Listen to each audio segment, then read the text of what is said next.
Pag pumunta ka sa Orani, Bataan, mapapasabi ka na lang na muna tayong umuwi.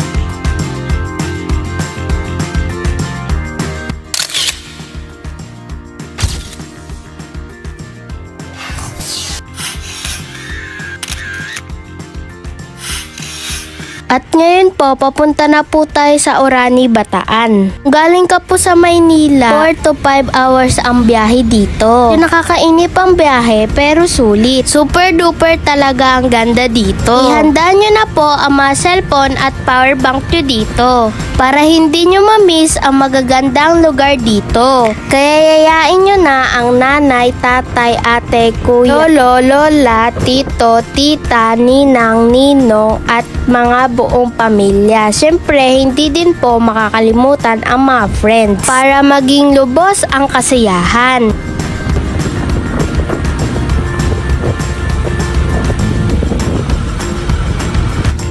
At ngayon po, nandito na po tayo sa Sinagtala. Bali, kakanan po tayo dito. Tignan nyo po yung view, super ganda po talaga. Wala po nito doon sa Maynila.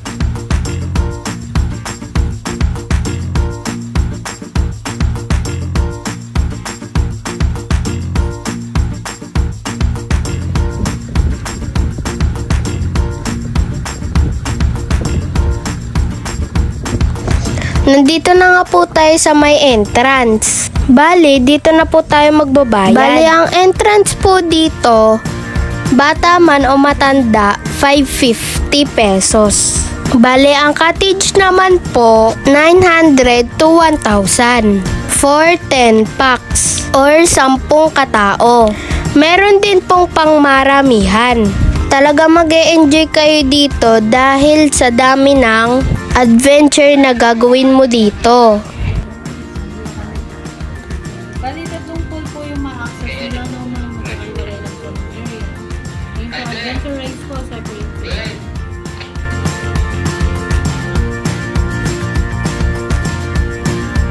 Bali, ang pangalan po pala ng resort na to, Sinagtala Adventure Park. I-search nyo na lang po sa Google para malaman nyo. Para madali nyo makita. Kaya po panoorin nyo po hanggang dulo para makita nyo po ang ganda at laki ng lugar na to.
Init sa paa.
Dito ka po magbabayad para makasakay ka ng swing, zipline, skybike, and bridge. Bale, ang bayad po pala sa zipline, 450. Bale naman po sa skybike, 250 pesos. Kaya sugod na po kayo dito mga mare. Tamang-tama po to dahil sobrang init ngayon. Para kahit papano, maalis din po ang init ng ulo niyo. Panoodin niyo po hanggang dulo.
So, yun lang po. Sana po magustuhan nyo po ang kasiyahan at kakulitan. Sana po nag-enjoy po kayo sa video namin. Paalam!